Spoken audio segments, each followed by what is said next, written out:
Hello বন্ধুরা, সবাই কেমন আছো? আশা করি সবাই খুব ভালো আছো। আজকে আলুর একটা মজার রেসিপি নিয়ে চলে এসেছি। এই রেসিপিটা চা আর গরম ভাত দুটোর সাথে কিন্তু খেতে পারবে।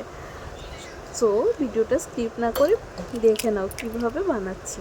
প্রথমে পেঁয়াজ কুচি আর রসুন কুচি, মরিচ কুচি নিয়ে আলুগুলিকে বয়েল করে নিয়েছি। তারপর দুটো ডিম ভেঙে দিয়ে ভালো করে মেখে নেব। আমি এখানে হাতের সাহায্যেই মেখেছি, তোমরা চাইলে অন্য কিছুর সাহায্য নিতে পারো। আলুগুলিকে ভালো করে মেশ করে ঠিক এভাবে মেখে নেবে।